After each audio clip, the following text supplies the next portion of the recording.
Hi guys, काफ़ी अरसे से मुझे चाइनीज़ की काफ़ी रिक्वेस्ट आ रही थी, तो मैंने सोचा क्यों ना आपके लिए बहुत ही मज़ेदार और बहुत ही आसान चाउमीन बनाया जाए, जो कि बच्चे और बड़े सभी बहुत शौक से खाते हैं।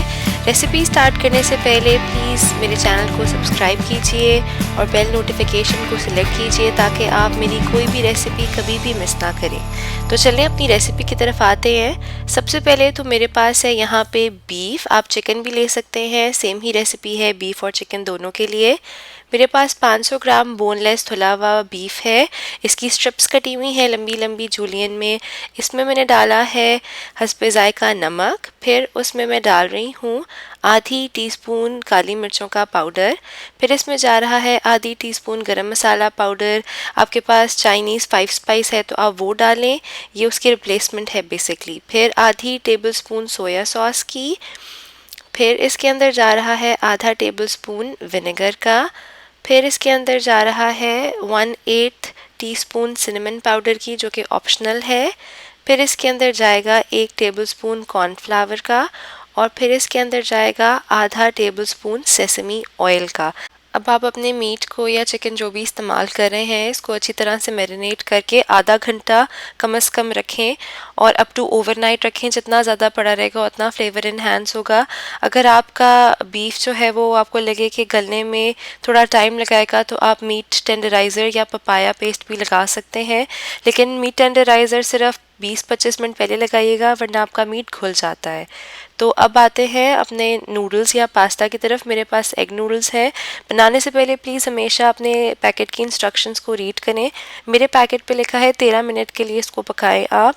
मैंने खोलते हुए उबलते हुए पानी में नमक डाला था और उसमें मैंने इसको बॉईल किया है, लेकिन मैं सिर्फ इसको 11 मिनट के लिए बॉईल करूँगी क्योंकि मुझे फुली कुक नहीं चाहिए, मुझे इसमें थोड़ी सी कसर चाहिए। अब आप देखें कि मैंने एक पास्ता तोड़ा है तो इसके अंदर आपको एक हल्की सी लाइन नज़र आ रही है और ये टूटने में मुझे थोड़ा सा टफ टाइम दे रहा है, थोड़ा ज़ोर लगाना पड़ रहा है। तो मुझे सिर्फ इतना ही पकाना है, क्योंकि जब हम बाद में नूडल्स को असेंबल करेंगे और सॉसेस वगैरह डालेंगे तो ये मज़ीद कुक होगा, और अगर हम इसके अंदर कसर नहीं छोड़ेंगे तो ये ओवर कुक हो जाएंगे और वो अच्छे नहीं लगते। तो अब मैंने इसको छन्नी से गुजार लिया है और इसको मैंने ठंडे पानी से धो लिया था। अब मैं इसके अंदर 2-3 टेबल स्पून सेसमी ऑयल के डाल रही हूँ। ठंडा पानी मैंने बेसिकली इसके ऊपर से सिर्फ गुजारा था ताकि जो हमारी कुकिंग है नूडल्स की वो रुक जाए, वरना ये अपनी स्टीम में पकते रहते हैं और जुड़ जाते हैं और ओवर कुक हो जाते हैं। फिर जब आप असेंबल करते हैं तो उसके अंदर भी घुलना शुरू हो जाते हैं, तो इसलिए इसको रोकने के लिए ठंडे पानी से गुजारते हैं। तो अब हम आते हैं अपने नेक्स्ट स्टेप की तरफ, जो कि है सॉस। उसके लिए मैंने डाला है 1/4 कप सोया सॉस का, फिर मैं इसमें डाल रही हूँ 2-3 टेबल स्पून ऑयस्टर सॉस के, फिर मैं इसके अंदर डालूँगी 1 टेबल स्पून होइसिन सॉस का, फिर इसमें जाएंगे 1 से 2 टीस्पून सेसमी ऑयल के, फिर उसके बाद इसमें जाएगी 1 टीस्पून जिंजर पेस्ट की, और फिर इसके अंदर जाएगी 1 ही टीस्पून गार्लिक पेस्ट की। आप फ्रेश भी यूज़ कर सकते हैं, जो बाज़ार से मिलता है वो भी यूज़ कर सकते हैं। फिर मैं इसमें डाल रही हूँ 1 टेबल स्पून शहद का, आप ब्राउन शुगर भी यूज़ कर सकते हैं। फिर मैं इसमें डाल रही हूँ 1/4 टीस्पून सराचा सॉस की, मेरी बहुत मिर्चों वाली है, आप अपनी सराचा सॉस या हॉट सॉस के मुताबिक एडजस्ट कर सकते हैं क्वांटिटी। फिर मैं इसमें डाल रही हूँ 1/4 टीस्पून काली मिर्चों का पाउडर, और फिर इसमें मैं डाल रही हूँ 1 से 2 टेबल स्पून खाने के चम्मच पानी के, इसलिए क्योंकि हमारी नूडल्स ने इस सॉस के साथ पकना है, तो इसलिए मैंने इसके अंदर पानी डाला है थोड़ा सा इसको थिन आउट करने के लिए। इसको मिक्स करके अब आप साइड पर रख दें। अब हम आते हैं अपनी असेंबली की तरफ। यहाँ पे मेरे पास है मेरा बीफ जो मैंने मैरिनेट किया था, ये सॉस जो भी हमने बनाई है, सब्जियाँ हैं मैंने जो हैं वो शिमला मिर्चें ली थी, हरी प्याज ली थी, इसको मैंने लंबा लंबा काट लिया था। 2 मैंने छोटी प्याज ली हैं, उनको भी लंबा लंबा काट लिया है, और ऑरेंज, रेड और येलो बेल पेपर्स ली हैं। आधा कप मैंने जो है वो पीनट्स का लिया है, मूंगफली का लिया है, और यहाँ पे मेरे पास मेरी वॉक है जिसको मैंने हाई हीट पे गर्म होने के लिए रखा हुआ है, क्योंकि स्टर फ्राई है, बहुत जल्दी बनता है और हाई हीट पे होना इसका ज़रूरी है। अब मैं इसके अंदर डाल रही हूँ 2 से 3 टेबल स्पून कोई भी कुकिंग ऑयल जो आप यूज़ करते हैं उसके डाल लें, और साथ ही इसके अंदर मैं डालूँगी 1 टेबल स्पून सेसमी ऑयल का। और अब इसके अंदर मैं डालने लगी हूँ जिंजर और गार्लिक पेस्ट। इसके अंदर मैं डालूँगी आधी टीस्पून गार्लिक पेस्ट की, और आधी ही टीस्पून जिंजर पेस्ट की। अगर आपके पास जिंजर गार्लिक पेस्ट मिक्स हुआ हुआ जो है वो मिलता है तो आप 1 टीस्पून जो है वो उसकी ले लीजिए। इसको आपने अब सौते करना है इतना कि आपके जो जिंजर गार्लिक है इसकी अच्छी सी खुशबू आना शुरू हो जाए। बहुत ज़्यादा ब्राउन नहीं करना है इसको आपने, बस इतना पकाना है कि फ्रेग्रेंट सा हो जाए, ये सी खुशबू आने लगे। फिर इसके अंदर जाएगी आधा कप मूंगफली। इसको भी हमने बहुत ज़्यादा ब्राउन नहीं करना, इसको हमने सिर्फ भूनना है। अनसॉल्टेड मूंगफली मैंने ली है, इस चीज़ का ख्याल रखिएगा, नहीं तो आपका नमक जो है वो शायद ज़्यादा हो जाए आपकी डिश में। इसको भी मैं हाई फ्लेम के ऊपर पकाऊंगी, रोस्ट करूंगी और फिर मैं डालूंगी इसमें प्याज। प्याज मैं इसलिए भी डाल रही हूँ क्योंकि मेरे पास सफ़ेद प्याज है और ये ज़रा टाइम लगाते हैं पकने में। तो इसको 1-2 मिनट तक मैंने स्टर किया है, इतना ज़्यादा कि ये बहुत ज़्यादा पकी नहीं है लेकिन इसके अंदर से एक कच्चापन निकल गया है। और इस पॉइंट पे अब मैं अपनी बाकी सारी सब्जियां डाल रही हूँ सिवाय मेरी स्प्रिंग अनियन की शूट्स की। यहाँ पे मैंने सिर्फ वो सब्जियां ली हैं जिनके बगैर चाउमीन जो है उसका जायका नहीं आता। आप इसके अंदर अपनी पसंद की कोई भी सब्ज़ी डाल सकते हैं और आइडियली आपने अगर 500 ग्राम पास्ता या नूडल ली है तो आपकी सब्ज़ी भी कुल मिला के इतनी ही होनी चाहिए। जितना पास्ता है जितनी नूडल्स है उतनी ही सब्ज़ी इसके अंदर डलती है। और आप इसमें अपनी पसंद की कोई भी सब्ज़ी डालें, मैंने सिर्फ एसेंशियल सब्जियां डाली हैं। फिर इसमें मैं डाल रही हूँ 1 टेबलस्पून ब्राउन शुगर का, जो कि आपकी सब्ज़ी के फ्लेवर को इन्हांस करता है।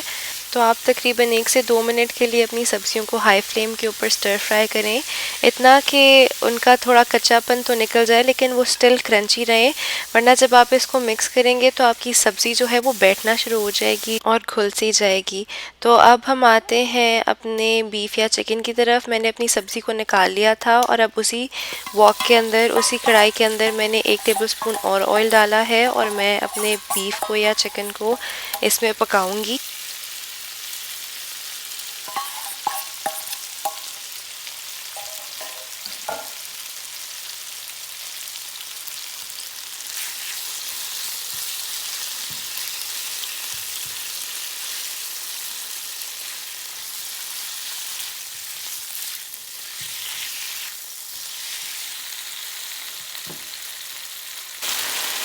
जैसे ही आपका जो मीट है या जो चिकन है वो फुली कुक हो जाए, उसके अंदर हमने जो सब्ज़ी पहले पकाई थी वो सारी की सारी हम अपने बीफ के अंदर या चिकन ले ली है आपने, तो उसके अंदर डाल के हम इसको अच्छे तरीके से मिक्स करेंगे ताकि चिकन का और जो हमारी सब्ज़ी है उनका फ्लेवर जो है वो एक तो इन्फ्यूज़ हो जाए और दूसरा ये कि आपस में अच्छी तरीके से मिक्स हो जाए। फिर इसके अंदर हम डालेंगे अपने एग नूडल्स को। मैं सारे के सारे एग नूडल्स इकट्ठे नहीं डाल रही, 2 से 3 बैचेस में डालूंगी। उससे ये होता है कि बहुत इवनली और बहुत आराम से जो है आपकी सारी चीज़ें मिक्स हो जाती हैं, वरना कहीं कहीं जो है वो नूडल्स बहुत ज़्यादा रह जाते हैं और कहीं कहीं सब्ज़ी बहुत ज़्यादा होती है। बैचेस में डालने से ये होता है कि आपकी हर चीज़ आराम से मिक्स हो जाती है और आपको अपने वॉक के अंदर जो आप कढ़ाई जिसमें आप बना रहे हैं ये आपको बहुत बेहतर कंट्रोल मिलता है। तो आप अपने सारे के सारे नूडल्स जो हैं वो डाल के इसके अंदर अच्छे तरीके से मिक्स कर लीजिए। फिर अब इसके अंदर हम डालेंगे अपनी सारी की सारी सॉस जो हमने बनाई थी, वो सारी आप इसमें डालें और इसको अच्छे तरीके से मिक्स कर लें कि आपका सारा जो पास्ता है, सारी जो नूडल्स हैं वो अच्छे तरीके से इसके अंदर एब्जॉर्ब हो जाए। और अब इस पॉइंट के अंदर मैंने जो अपनी जो शूट्स थी ग्रीन अनियंस की वो रखी थी वो मैं इसमें डालूंगी। अब यहाँ पे मेरा जो सारे नूडल्स हैं उसमें सॉस अच्छी तरीके से मिक्स हो गई है, लेकिन अगर आप साइड्स पे देखें तो इसके अंदर हल्का सा पानी रह गया था, वो मैंने फुली ड्राई करना है और वो ड्राई करके अब मैं इसको ढक के रख दूँगी। और इसको मैंने तकरीबन 15 से 20 मिनट के लिए ढक के रख दिया था। तो अब मेरी नूडल्स जो हैं उन्होंने सारा का सारा लिक्विड और सॉस एब्जॉर्ब कर ली है। ये ड्राई इसकी वजह से, सॉस की वजह से जो है ये बहुत ज़्यादा मॉइस्ट और बहुत मज़ेदार बनते हैं। और आप ये देखें कि पास्ता जो है वो हमारा बिल्कुल कम्प्लीटली कुक हो गया है और बहुत आराम से अब टूट भी रहा है। स्टिल हमारी हर नूडल जो है वो अलहदा है। तो ये थी आज की रेसिपी चाउमीन की, बहुत आसान और मज़ेदार और क्विक बनता है। ज़रूर ट्राई करें इसको और रेसिपी पसंद आए तो थम्स अप दें, लाइक शेयर सब्सक्राइब करें और मुझे अपनी दुआओं में याद रखिएगा। Until next time, the home maker baker over and out.